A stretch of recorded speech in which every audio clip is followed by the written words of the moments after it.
This meeting is being recorded. I want to make sure we have some good lighting. Yes.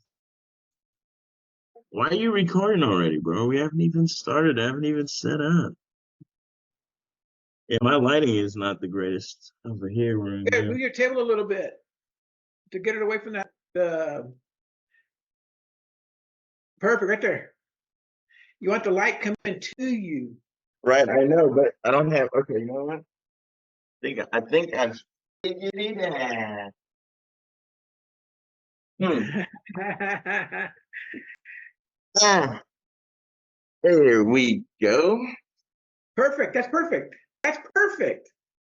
And mine's still not. Bada boom. Bada boom, bada boom, bada boom, bada boom.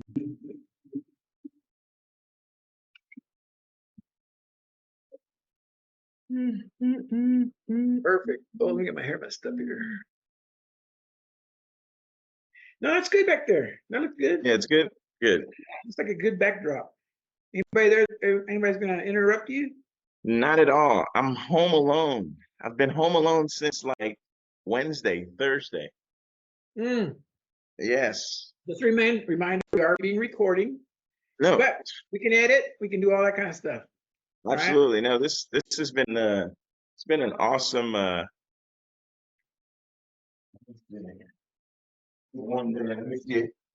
me know. It shouldn't, but it may. Let me know if you hear the fan in the background. It's just warm. Can't hear it. Awesomeness. Can't hear it. Can't hear it. Hold on a second. I want to get so that the view is just me and you. It's just me and you. Yeah, I'm gonna hide this. Would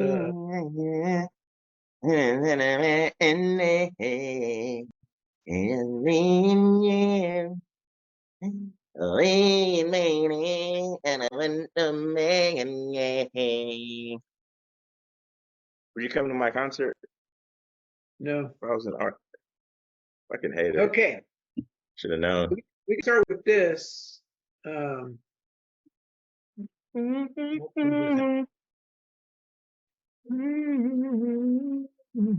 on your all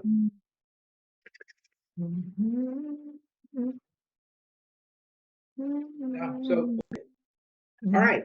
So it is Saturday afternoon, June 29th, 4:07 Mountain Standard Time, 3 o'clock Pacific Coast Time. We're having a session about leverage with my good friend Jeff Maheji from out in St. Helena? St. Helena, California. That's correct. And again, I'm Rick Gomez from El Paso, Texas. So, all right. So we're here because Jeff,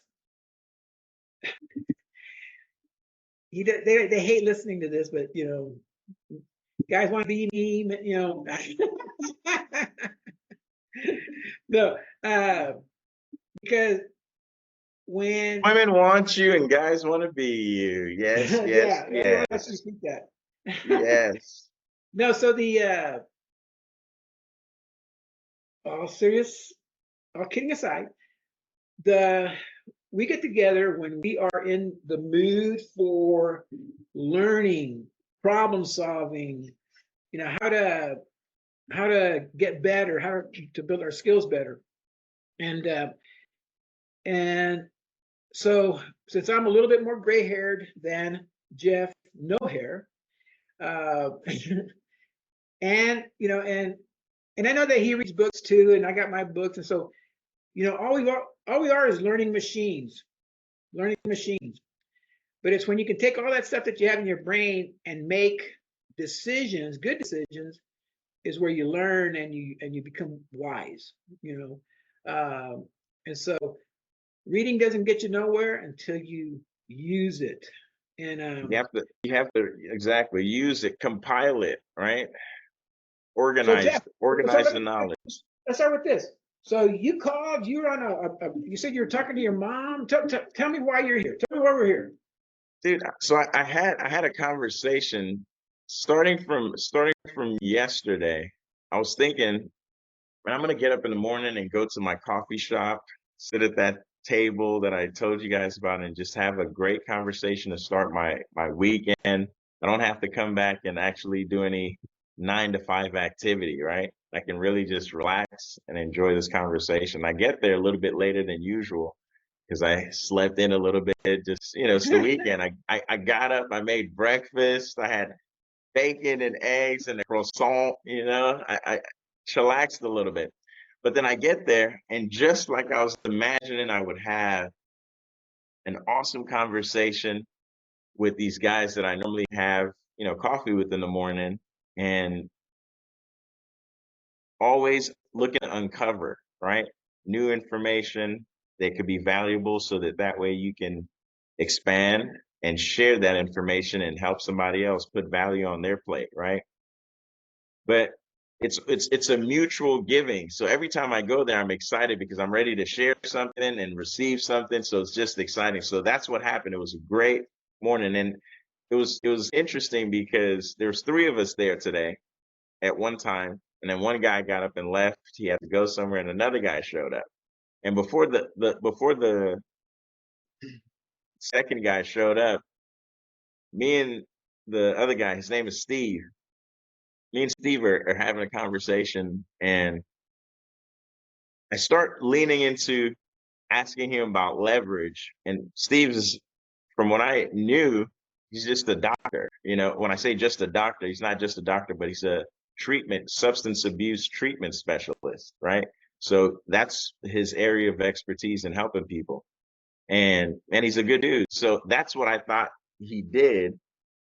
Come to find out from just asking questions and having conversation, I didn't know they have a family winery here, not too far.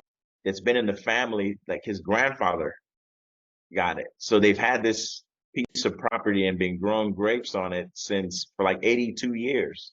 Wow. And when they first purchased the property, it had fruits on it. So they had fruits, almonds, plums, all these different fruits. And then after that, with wine starting to go in this area and grapes, they pulled all that stuff and started growing these rare grapes that they don't have a lot of. So if you can imagine people doing the same exact growing of grapes, but their grapes, they can get, let's say they sell them by the ton, right? 5,000 a ton for some Cabernet Sauvignon. For the Cabernet Blanco or something else that he's growing, it's like 15 grand per ton. So he doesn't have to produce as many, cases to sell for a year to make as much money as some of these other people who have to produce a ton because their grapes are not selling for as much. But I didn't even know that he had a winery or was in that business until we started having this conversation. I've been talking with them for like a month or more, but this conversation never really came up. So it was interesting. We're just learning about each other. So in the conversation, the other gentleman, Tom, comes in. So we're talking about the winery, and Tom goes, "Man, I didn't even know that you were ever even involved in wine or anything like that." Same thing I was thinking. But the difference is Tom and this guy have known each other for years. So they haven't been asking the right questions to be able to like really dig into finding this information, right? So here I am, the new guy to the table that just started having conversation and interacting. I'm pulling out information that these two have been friends for years and never really had a discussion about. But now the guy, Tom, that came in says, "Hey, you've been coming in and we've already had conversations. He likes my personality, attitude, and vibe. So he's like, where's this coming from? I'm curious to know, like, what's your background, your family, where were you raised? I want to know, like, tell me some more information about who you are and how did you become to be who you are?" So I'm like, man, that's a good question. And so I start going back to, let me just take you back to Nigeria and Africa, where I grew up, where my family's from. And he's like, that's where I want to know. Take me back to the beginning. So I tell them, basically, my childhood growing up there and when I left and came here, and I was like, you know what, I can't just say when I left and came here. Let me tell you how I left. So I told them the whole story of, I don't know if I shared this with you already, but there was a riot. My school had the military on it. Somebody got killed. Yeah, it was crazy. But anyway, it went from me being a student, getting ready to like get promoted to the next grade and sort of like a graduation or next level type of thing, from basically look at it going from like eighth grade to being a freshman in high school was what was getting ready to happen. But because of this riot, the school shuts down and there's no more school and it's indefinite. So where I was going with this is education is valued by my parents a lot. So that was one of the things that changed the whole path of my life as a kid, growing up thinking that, I'm about to get to the next level, and all of a sudden I'm coming to the US. So I started telling that story because I remember being at the airport and my mom, my brother, and I had, I don't even know how many suitcases, because if you think of just packing up your whole life and moving to a completely different country, that's what we did without even knowing that's what we were getting ready to do. So when we got to the airport, your bags have to be a certain weight, otherwise they're overweight, and you're paying extra, money for excess luggages because your bags are overweight. Well, I had no idea what all of this stuff really was like, but we get to the You just want to airport, put all your shoes in there. we have to pretty much put our whole life in there because we were moving, leaving the country, but we didn't know that. So we get to the airport, all the bags we have are all the check-in bags are all overweight, every last one of them. So here we are trying to check in all these bags, and my mom is like, bags open, she's repacking, shuffling shit, making sure that we get every single bag we're checking in under the weight, every extra thing we're putting into a carry-on, shoving it into a carry-on because we're getting it into a bag and trying to figure that out. So it was a crazy scene if you were just sitting there watching what was going on. Oh my God. So when I was explaining that, right, the guy who had asked me the question, he says, man, I could only imagine because I've been in that situation myself before with only two bags. So here we are, we're talking, we're sharing experiences, and then I get done with them, and all this stuff is happening is good. We start talking about business and leverage and making money, right? And I'm thinking, just like a lot of people may be thinking, in this valley, there's so much money that flows through because of all this wine. And if you have a winery that's been a piece of land with a winery on it that's been there for 82 years, man, I would think they're making a ton of money. It's a family winery. It's not a big one. They only make a small amount because it's like a limited quantity, great quality. They're making money. They're not looking to produce a whole bunch and have all this stuff that's not as good. So they're having to split the revenue because it's a family thing and there's 5 people involved. They're paying a vineyard management company to come in and actually run and keep the grapes, grow it, take care of it, do all this stuff. So again, most people in their head, man, if somebody owns a winery, dude, they're making a lot of money. They got money. Well, they have this winery, but at the end of the year, they're probably, by the time they split it between 5 people, it's like 40 grand. It's Peace. take home piece. So it's not bad, but when you think about it, they're making over $1 million in revenue every year, but they're only taking home 40 grand by the time they split it between the family members that are involved in the business. Well, in the great accounting cycle, there's expense as a revenue and there's expenses. Exactly. And Uh, when you look at it from the outside, right, and you just think about how much, man, how much could a winery make? Yeah, they're making a lot of money, but then you don't really think or account for the expenses, like you just said. So if somebody said, hey, look, let's maybe try or look at something else that maybe we can leverage, right? And make more income than having a winery. So let me just stop in there for a second, because one of the things that I had always told my daughter, I go, look, you can work for 50 grand a year Right. and be miserable. Or you could start something and do something and make 50 grand a year on its own.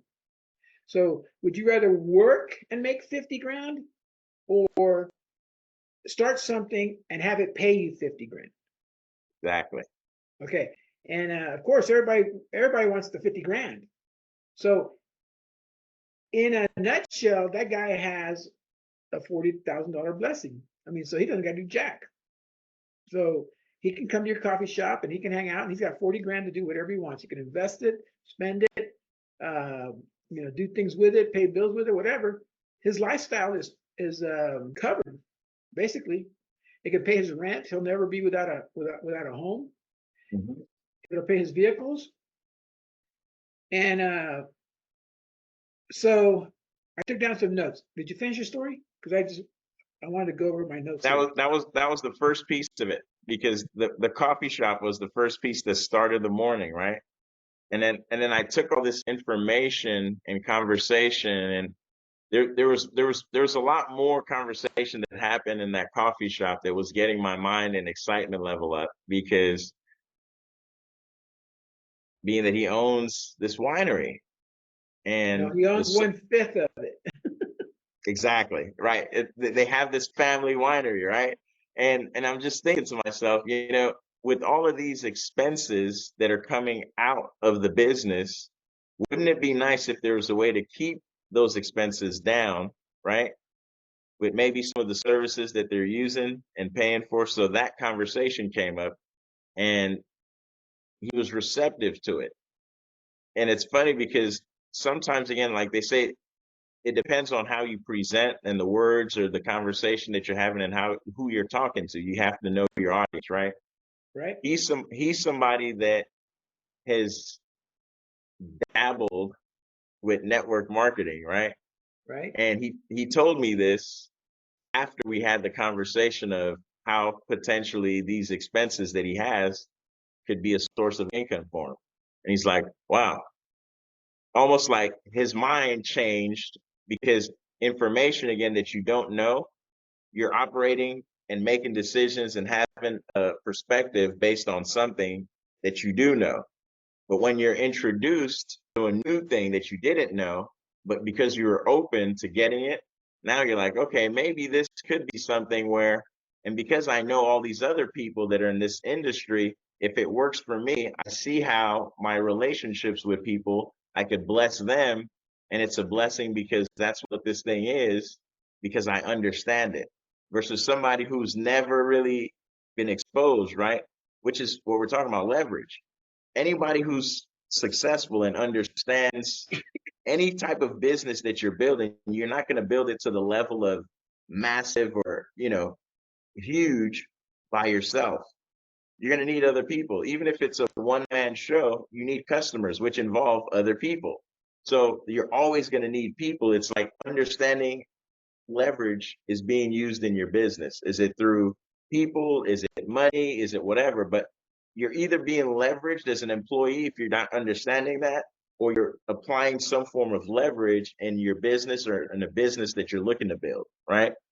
And I think a lot of people don't even consider leverage because they don't even understand what it is. And that's why, again, if you're not leveraging, you're being leveraged. You know that you hit on a lot of good points.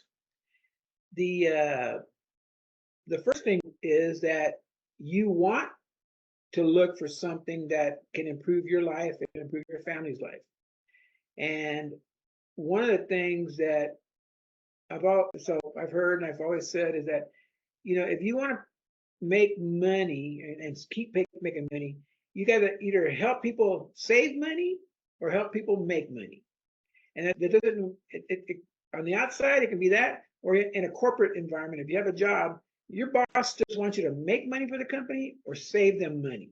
They don't want you just to suck in money and just be an expense. So the very first lesson that comes to mind of all this for leverage is you have to find your technical skill that you provide to the economy, to your company, To the to the marketplace. marketplace. Okay. And a lot of people just say, well, all I do is know how to do this thing. They just do labor, right? So a lot of my stuff is that you think about, you have to change how you perceive what work is and what's valuable work and what's not valuable work. Because the majority of people are manual labor people. You got to go work, first jobs, you're at the hamburger place, at the chicken place, at the grocery stores. So it's all minimum wage. Movies. Yeah, it's all minimum wage kind of stuff. And so there's no leverage in that, you know that. But at the end of the day, there's no bypassing that, because you don't know what you don't know until you don't know it, and you start at, yeah, but you have to ask the question. And so you said that was the first part of the story. Is there another part? Yeah, the second part was just a 4-hour conversation with my mom. Oh, and what was that about? Man, that was a great conversation. I don't wanna put names or situations to That's be fine. as specific, but what I will say is that Did she talk about Rodney? Go nah, ahead. but yeah, no, it's funny because I think, kind of like you were alluding to, mindset and the way that you perceive things. If you don't know what you don't know, you can't think that all you know is everything that there is to know.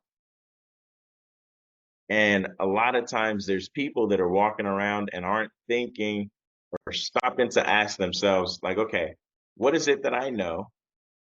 And I'm operating on a daily basis based on this information that I know. What am I missing? Because if you stop and say, okay, I know that I don't know everything. I'm in a position where I maybe don't like it because of X, Y, and Z, or A, B, and C, and I'm looking to change this situation, and this is the result that I want, whatever the result is.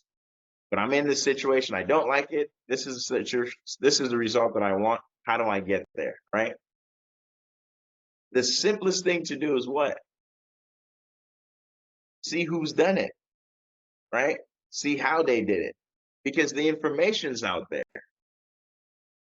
I think there's a lot of people that just don't want to even look for the information. They'd rather just complain and blame instead of just studying, improving, getting the skills, right? So, Hold that thought for just 1 second. It doesn't come right to me. But so here's the way it works. And I'm going to tell you, because it happens to everybody. You don't do, and it goes back to the hero's journey. If you've never heard of the hero's journey, look it up. It's a story of how life happens. And Joseph Campbell wrote a book called The Hero's Journey. We're all on our own journey, and we don't know that there's another level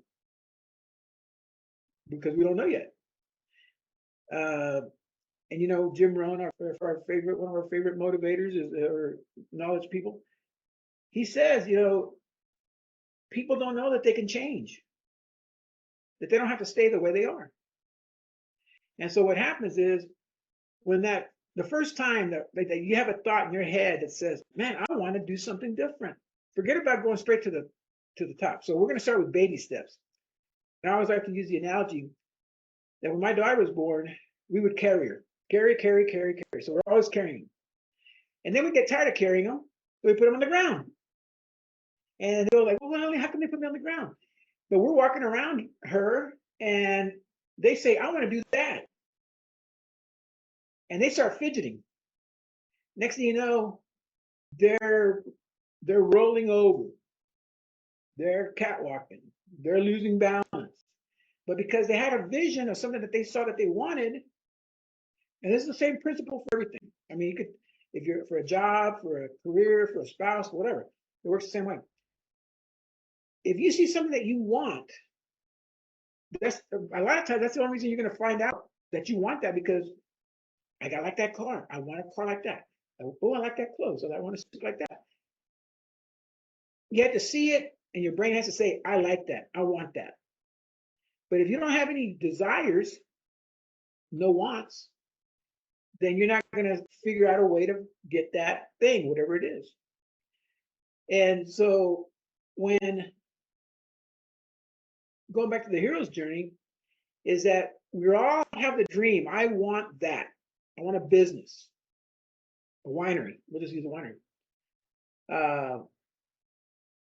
But man, we got to weed it. We got to fertilize it. We got to pick it. We got to manage it. We got all these things.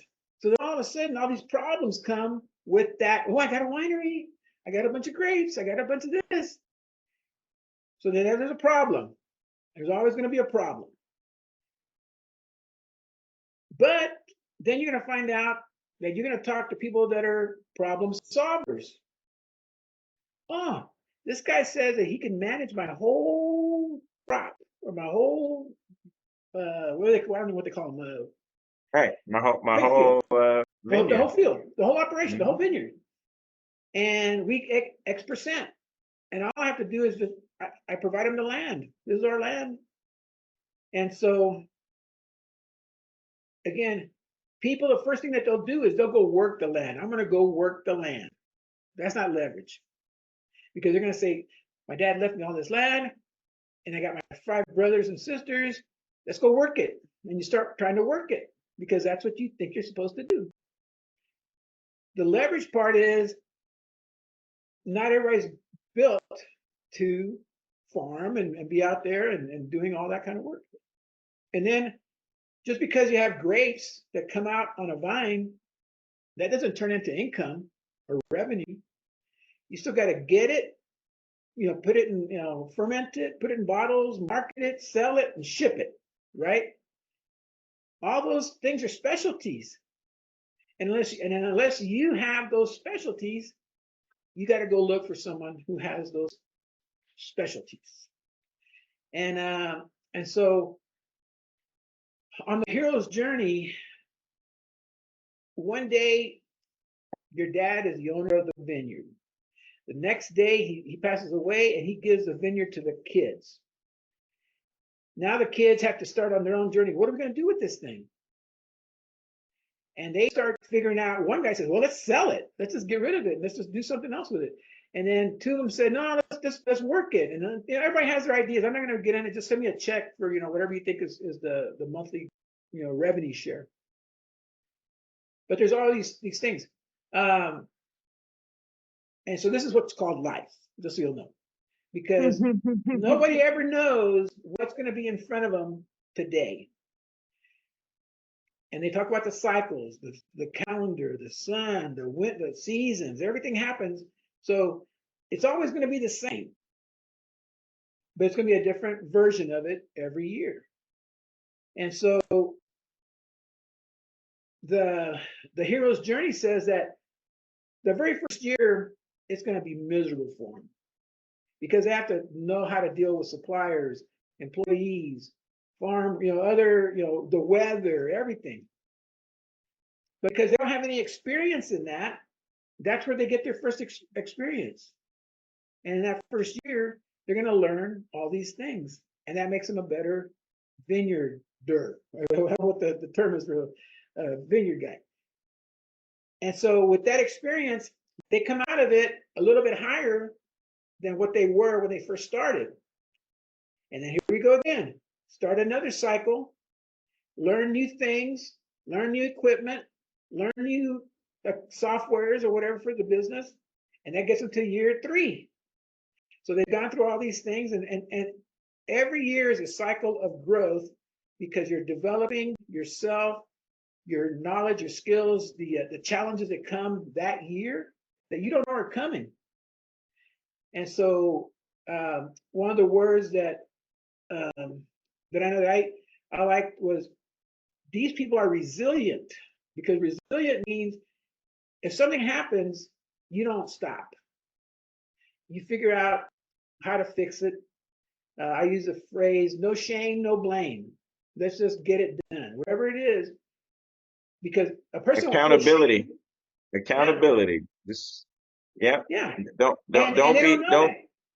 They don't know Yeah. that because they're gonna say, "Oh man, I made a mistake," and they don't do nothing for 2 weeks because they're ashamed that something went wrong. Or somebody's gonna say something about the fact that something went wrong on their watch, or that they were That's it. responsible for X, Y, and Z. So then everybody stops. So anyway, so long story short is that at the end of that cycle, you had a dream, you go through the struggle of that first year, but then you have a victory. Dream, struggle, victory.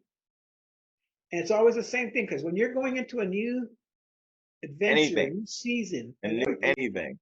it goes on this, my dream on this year, I want to sell 10 times more wine. There's your dream.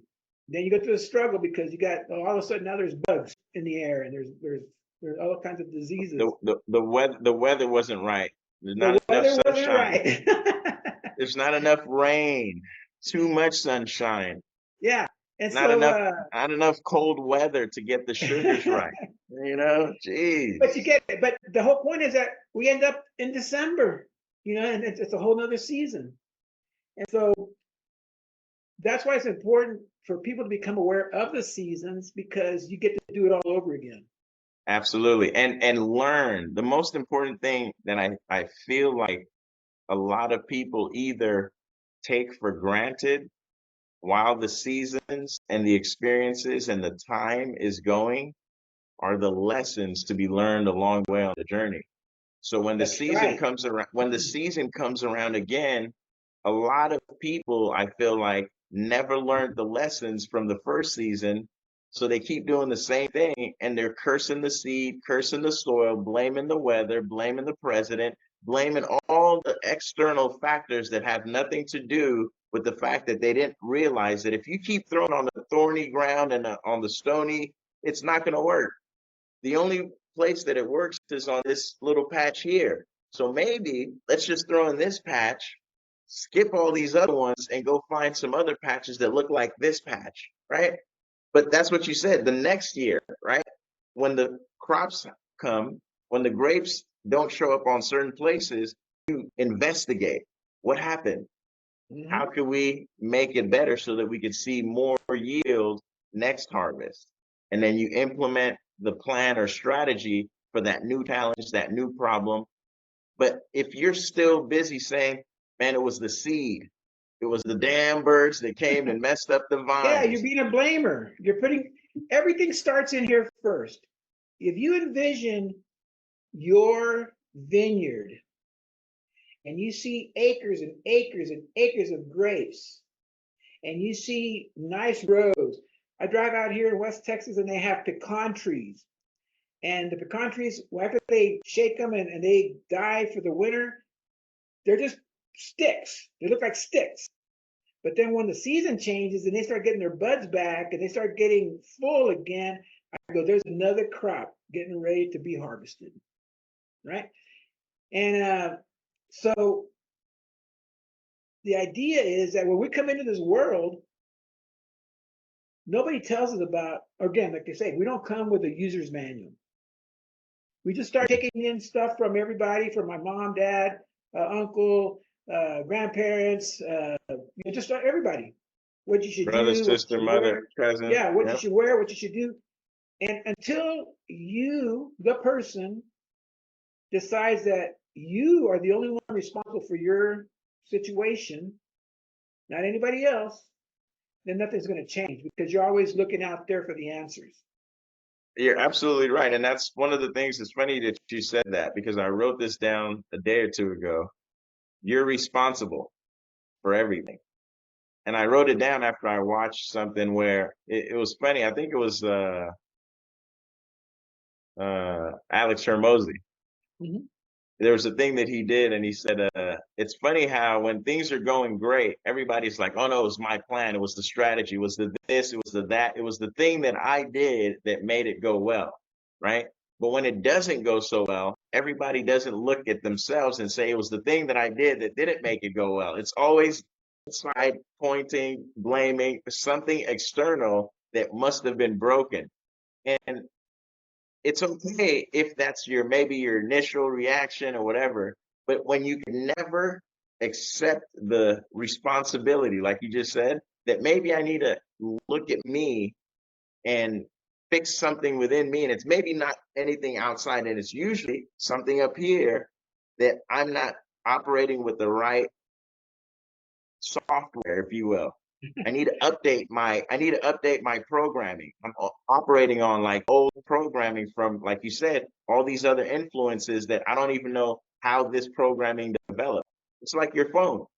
The other day I was helping my dad, right, switch his phone thing, Mhm. and I switched it, and I realized the issue that he was having had nothing to do with his service, but it was his phone.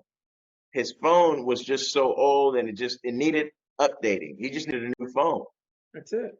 And some people, They never I'm not update. sure, they need an update, like a brain update. You know what I mean? Like they need some kind of, but how do you sit somebody down and say, hey, look, you need to update your brain, bro? Well, you can't, and that's Right. the other part is that everybody's on their own schedule.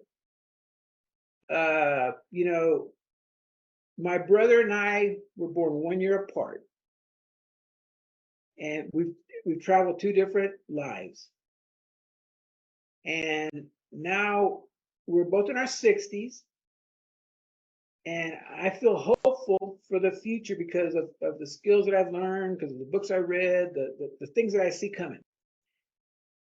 And he feels hopeful too, but at the end of the day, he feels hopeful because he knows he can get it. He's going to work because he sees that people don't want to work, and as long as you want to work, somebody's out there going to pay you. But you got to go to work. So that's the thing. You got to go to work. The work that we do and I do is that a lot of it is to look for people that are at a point that they want to cross over, but they don't know how to cross over. They don't know how Right. to start a side business. They don't know how to just to start. And it all starts in here. And I'm convinced more than anything in the world is that our mental faculties, to be honest with you, you got to watch movies.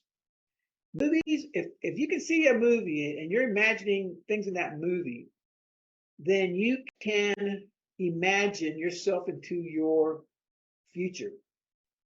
Case in point, I wanted uh, I heard about this thing called network marketing, and but first before that, I heard two other things. One is a book called The E Myth by Michael Gerber, and he talked about that people want businesses but to work without me, and that's what I wanted. I wanted a business to work without me, and so he talks about systems. Everything has to be a system that to produce a result, it has to be done a certain way all the time. He uses the examples of McDonald's. You get the same burger no matter where you are in the world because they follow a system. So that's like the first Duplication, aha. Huh? duplication, simple duplication. Yeah, so that's the first aha. Second book was the it was the Rich Dad Poor Dad from Robert Robert Kiyosaki. Kiyosaki. So in his, he has the four quadrants, Mm-hmm. and we all go from we go to all four quadrants. Sooner or later, you're going to end up in all four quadrants. If not, you're going to be thinking about how to get from one quadrant to the next one. Because we all started as employee. And then you say, no, you know what? I'm going to be an employee, but I'm also going to be self-employed. I'm going to do, in my case, I was working at a job during the day, but then I said, I'm going to go cut grass. In Houston, there's a lot of grass. And so I'm going to go do cutting grass. So I was employed, and I was self-employed, and I was an employee. But then I go like, man, this is tough because you got to do You your didn't know job what you every didn't know what day. you didn't know until you started Yeah, doing I what didn't. you I had to didn't do. know. And then, but then, so the other quadrant is that you want to be a business owner. So you switch over to this other side. So the left side was employee and self-employed. And on the right side was business owner and investor. Business owner is you create a business that works without you that produces those results. And that's going to give you the profits. That's going to help you become an investor. You can invest in gold, silver, crypto, houses, real estate, whatever. And so the thinking is to move from that left side to the right side of the thinking quadrant, of those quadrants. And so I saw that, and it made sense to me. And so my thinking always moved over to this side. I didn't want to be an employee, and I didn't want to be the Self-employed. the business. I didn't want to be self-employed. And so, and that gets us to today where there's so many tools now that didn't exist 20 years ago, 30 years ago. Absolutely. When you think about when that book was written and what we have today that's available, oh my God, it's night and day. Oh, So yeah. what's interesting, I'm glad that you brought up that quadrant, because that is one thing that so many people that I think today are running their businesses, they don't really understand, because a lot of people are self-employed, but they think they're running a business. They think they have a business. And understanding the difference, I think, is important so that you know what you're actually doing. Because perfect example. If I have, like you said, that lawn mowing business, and I'm the one that's actually going mowing the lawns to get the money, yes, it's my lawn mowing business. It could be Jeff Mowing Services, right? Jeff's whatever. But it's my name. I feel proud because, I have business cards. I got a truck with a big sign on it. I have all this stuff, and, it's my business, right? I get to make my hours. I get to work if I don't want to, all these things, right? But at the end of the day, you're, like you said, if you stop working, if you get sick, if something happens, if you get into an accident, right, on the way to a job to mow a lawn, and a drunk driver smashes into your car, well, guess what? You're not making it to that lawn. And if you got hurt and that guy didn't have insurance or anything like that, how do you recover and keep that business going with no employees, because you were a one-man show? So then, like you said, you don't know what you don't know until you start doing what you're doing. And then unfortunately, if that happens, now you understand that, okay, I really didn't have a business. I was just a self-employed individual that was making money based on my skill set in mowing lawns, or being a dentist, or being a plumber, whatever it is that I'm doing. That was my skill set, and I was trading that skill set and time for the money that people were willing to pay for the service that I was providing. That's it. That's not a business, right? You're self-employed with maybe a high-paying skill. So if it's digital marketing, or if it's, affiliate marketing, whatever it is, all these things, if it's not really, in my opinion, providing income, like you said, when you're not there, when you're removed from the business, then it's not really a business. It's a self-employed situation, because you have to do the thing to keep making the money. That's and right. Once you understand that, okay, you're right. Man, I never really understood that. If you're the person that actually doesn't know that and gets the information and has the aha, then you start asking those questions, like you said, how do I shift myself to this side? Because if people really are thinking in their head that they are a business owner, and they're self-employed, it's like that saying, if there's no problem, if I don't see a problem, why am I going out looking for a solution? Right?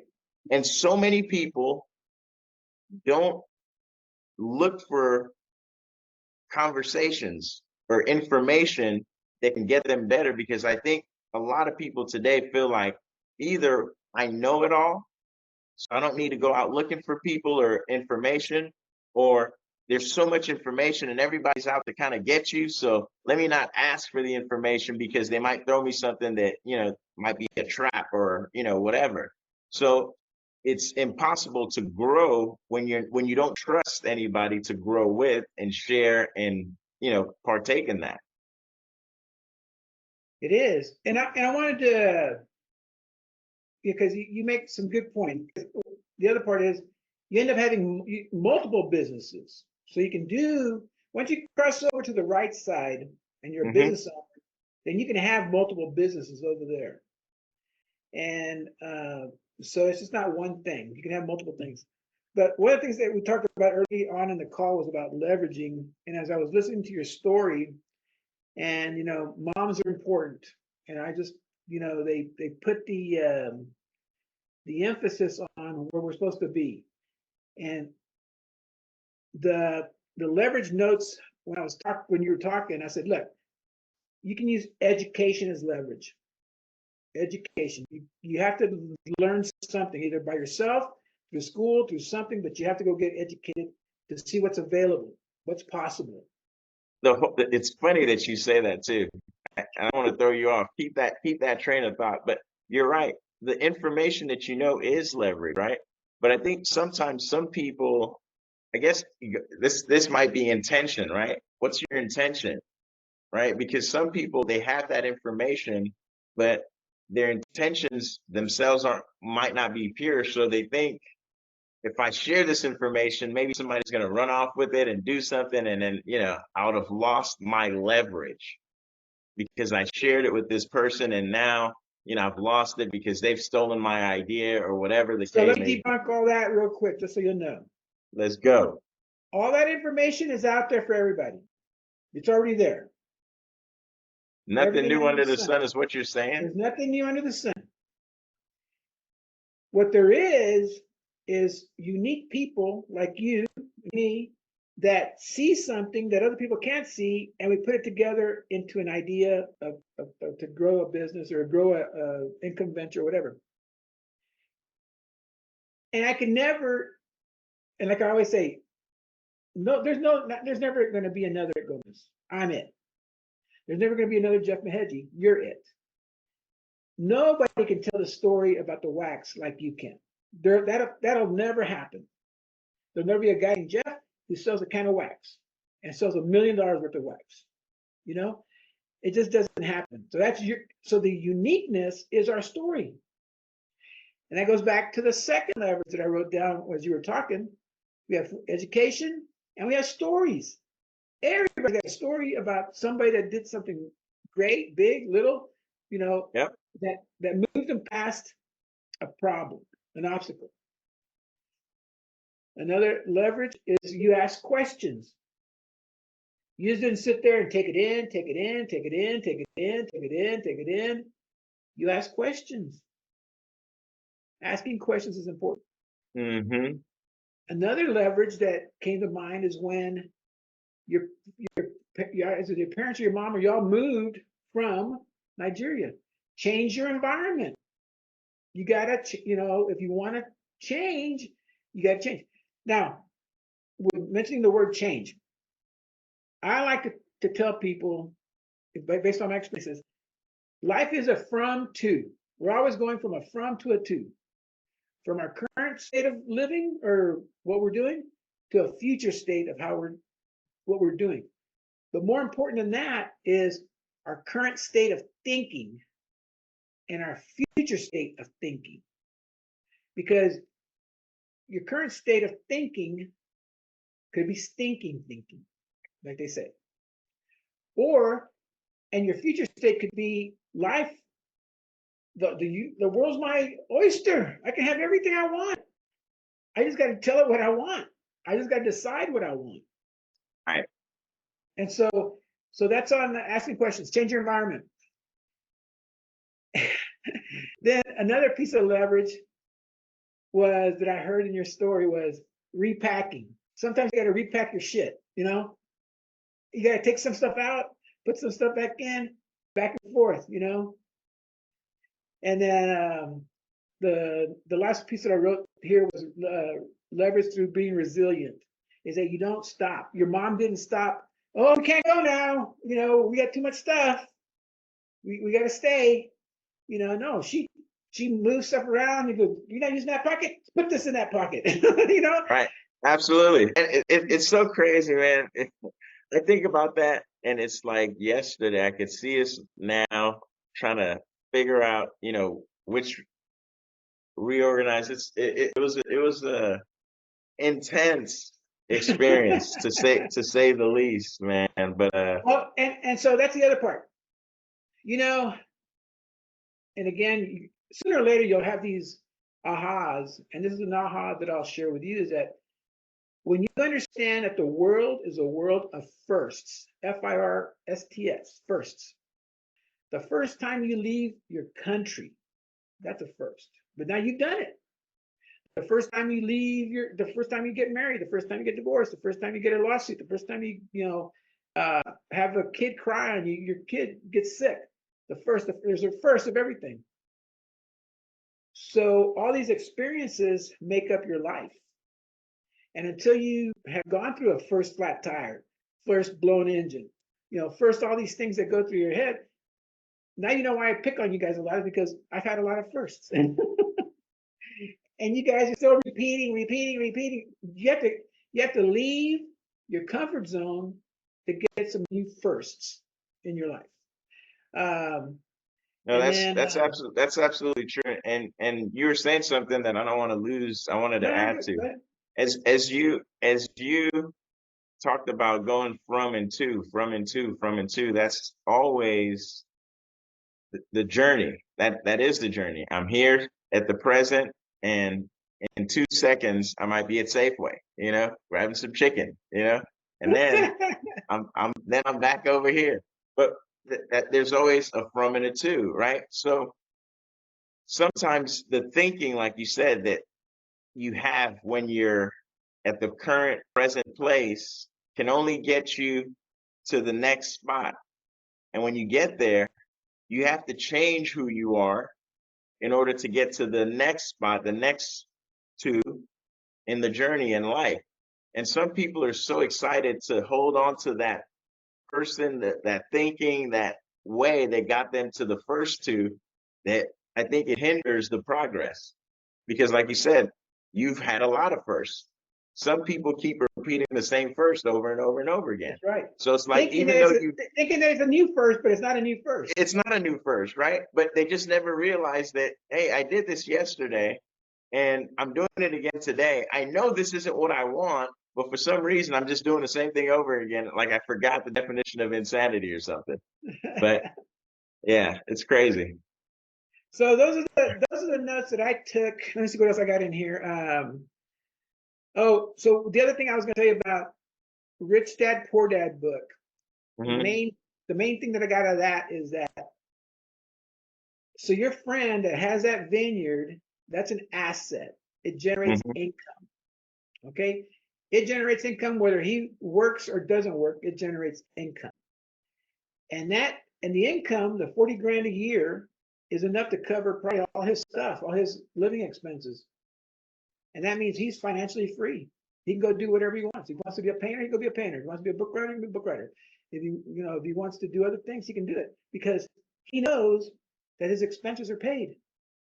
And he's not worried about the weather. He's not worried about, and he probably, I don't know, does he work in the vineyard industry? No. He's a doctor. He's a doctor.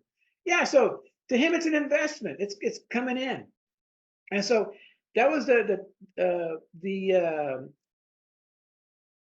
lesson from Rich Dad Poor Dad was to buy, build, or grow Income assets. producing assets. Assets. Right. That was that one. And then the E-Myth was, you want to build a business that works on systems, with systems, that the business works without me. Yeah. And that's a I think that concept. So here's this is great. I'm glad that we're talking about this because the leverage, the systems, and then people, relationships, I think when you tie all of that in, right? I think you have a nice network marketing Concept. scenario and concept, right? And I think that's originally, if I was to say, whoever founded network marketing, that might be, what the concept or the idea was. So let me tell you who first founded network marketing. Let's go. Jesus. He got 12 guys to spread the word that went from 0 Christians to 6 billion, but all started by word of mouth. So I always said that network marketing is a Bible-based, God-blessed business because it's a matter of connecting. And remember, it just wasn't called network marketing. yeah, it wasn't just, so and oh, they call it small groups and they call it other little things, right? But the whole point is that it takes time to understand everything that we've been talking about. It takes experiences. You know, a couple of things I've learned. We just, you know that I've been doing this digital marketing thing for 90 days, and the first 90 days is coming up to an end. And I've had good wins. So my goal was to make 30 grand in 90 days. I made 12 grand. So not good, not bad, but it's 12 grand more than I had, you know? Absolutely. And you know what? Hold that thought too. I'm just going to say this. This is where, again, the thinking and the mindset of what's possible, people don't really have that confidence. Like, let me go out there and take on this challenge, right? 90 days, let me commit to trying to hit this goal that I've set for myself and just run with it for 90 days and see what happens. And do the training, take the time, take the bumps and bruises, learn the skill set, and enjoy the journey as I go day by day, because the time is going to go anyway. And the biggest lesson I learned was I have all the skills, my will is lacking. Because I'll go spend time, well, first off, I love TV. I love good shows, good movies, good acting, because they create the human experience. A good movie always makes you feel good. And so I watch movies. I love watching movies. And you guys, you rag on me because I always have these quotes and all this stuff, right? But the words that they put into the movies, the music, it makes you feel a certain way, and that makes you feel confident. That makes you feel inspired. That makes you feel all kinds of different things. Now, if it makes you feel scared, weak, that's not a good movie for people to watch, because every movie should empower people, right? And now I grant the scary movies, the one thing is that your life is only going to be as big as your imagination. So if you can't think of monsters that are coming out of the trees, well, then your imagination is still limited. But if you can think of that, they say, well, I know it's going to come, but I'm going on this path. I know that they're out there, all these obstacles and stuff, but I'm going down this path, And so it's in your imagination. That I guess that would be something that I want to sort of kind of wrap up with is that, that I'm a substitute teacher. And one of the reasons that I got into substitute teaching was I learned all this stuff, but I didn't have a classroom to share because I'm not a teacher by training. But what I did know, and I told the kids, I started my substitute teaching in the elementary school levels and the kindergarten of all things, because I just love kids. And I tell them, I go, look, your brains are like this. But when we get done today, they're going to be like this, because we're going to talk, we're going to do new things, we're going to have fun, we're going to laugh. And so you create these memories with these kids, and it's no different than when a baby learns to walk, as they start, developing their brains and what they want to do. And so your imagination should be wide open. There should be no throttles on your imagination. If there is, then you got to figure out what is holding my imagination back. Because it's like, for me, I keep thinking I'm never going to be a millionaire because I love watching TV, you know, and that takes me away from my daily. But I will say this: I may not be a millionaire, but I'm never going to go hungry, and I'm never going to be without a roof over my head, and I'm never going to be without medical uh, insurance Coverage. or health care. Mhm. And so I said, my daughter's grown. I've already, she's taking care of, she's working on her own, so she's doing her thing. My brother's doing his thing. The rest of the family, I put out everything that I know that can help everybody grow. Mhm. I can help you be more than you are.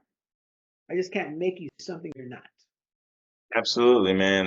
That's a great finish right there because at the end of the day, everyone, like you said, is their own unique individual with their own story. And man, the way me and my mom kind of ended our conversation was similar. Like everybody is writing their story, Hmm. whether you know it or not, whether you want to or not, whether you understand what's happening or not, but you're writing the story every single second, every single day with the decisions that you're making, the choices that you're making. That's writing the story. So you could do something or you cannot do something, but at the end of the day, you're responsible, right? And And you decided to call me up and say, hey, let's get on and let's do something. That's something that, you know how many people can call me and do that and don't do it? everybody, anybody, Everybody. Anybody can right? call me and say, "Hey, interview me, Rick. Yeah, let's talk about this stuff. Let's go through have this conversation." And I'm hoping that when people do see this, that they'll say, "Hey, Rick, I want to have a conversation with you," and then I'll pull out notes from their life because we all have the same life, Absolutely.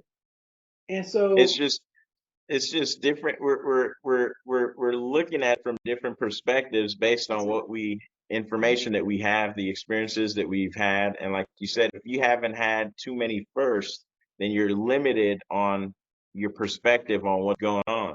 And the people that have had so many first, so many different experiences and helped other people have their first, that's a first, right? So Mhm. there's so many different things that happen in life if you're open and willing to participate. You got to get So in the arena. that's it. You got to get in the game, baby. You can't be on the sidelines talking about what you coulda, woulda, shoulda. Hmm. No one cares about that. So let me have a little aha moment. This thing might go long, but who cares? When we started our careers in network marketing, we'd all go to the little conventions or the meetings, and we'd sit in the back row. And then we get a little bit more adventurous and go to the middle rows. You know, and then after a couple of years, we sit on the front rows. You know, and I was thinking like, man, you know what? The ones that are making the money are on stage. You know, but they all come from the audience. And so that's another analogy is that everybody's going to start in the audience, but sooner or later you got to get on stage. You got to get to the arena. You got to go Absolutely. And, play the game. and and you have to be willing and you have to want to. Which goes back to almost like, what's the purpose, right? Why are you doing it in the first place? Because once you understand, and personally, this is why I love network marketing for what it is, right? In its pure form, because I heard a definition the other day. I was watching something, I forget what it was, but it said it's really when everybody has the same opportunity to achieve the same result and the playing field is equal and it's beneficial for all parties that are involved. Mhm. And when you think about it, if the company, the compensation, the products or services, everything aligns with you and what you understand, and you can really share this with people, it doesn't matter what it is. The concept again provides you with leverage, which is what most business models are not giving you. Like you said, it's going to be your specific area, do this task, do this job, and we'll pay you, it will compensate you accordingly or not, maybe, hopefully, and that's it. But it doesn't give you the opportunity to even say, okay, well, even if I am so good at this job that you'll pay me, can I now leverage my knowledge, my skills, and help other people that may want to learn this and then get a compensation from their efforts and work too? No, that's not part of the comp plan here. Okay. You just do this task. Nobody's we'll take care of that, right? So there's there's a lot to think about, especially if you have skills and you're proud and excited about your skills. If you're working a job, that's a great thing that you have that maybe high paying skill job, but giving back, I think, is the ultimate, thing that you can do to help anybody. Give them, and too many people, I think, are looking to receive more these days than they are to give. And I get it. The economy is bad. Price of eggs are gone up, all these things. Yes. But people could give a smile, a good morning, how are you, hello, but people don't even want to give that because they're too caught up in, and I haven't paid the bills and I don't know where the money's coming from, so I can't even say hello. The guy that you didn't say hello to would have given it to you because he had it. That's right. So with that being said, I don't know what our time is. I think we should be close to the hour, but I think Probably past the hour, but who's counting? so. Are you satisfied with this? We can cut it off. Yeah, here? no, this is good. This is good. Yeah, I'm feeling good. I wanted to get some conversation going because I know the next one I'm gonna have again is gonna be tomorrow morning when I go back to the coffee shop, and it's gonna be another round. Depending on who shows up tomorrow, what time I get there, how long we end up staying, it's gonna be another mission. But I wanted to have this so that I could, share my thoughts on camera with you, record it so that we can put it out there and, hopefully help and bless some people. Because that's what this whole the purpose of this was in the first place, was to put it out there. All right. With that being said, let's go ahead and shut it down and let's see Shut what it my down. Fathom AI note taker. So it's recorded. That's one thing. And then now Fathom will take it and it'll summarize everything that we said and put it together, and let's see what comes out of this thing. All right. Give me 1 second. And if you aren't using Fathom right now, leave a link, Rick, for these guys to go ahead and grab this tool so that they can see how this thing works if they're interested. I will. So hold on a Plug. second. So let me see here.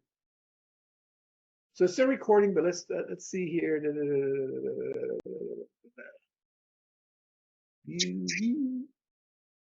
So do you like this?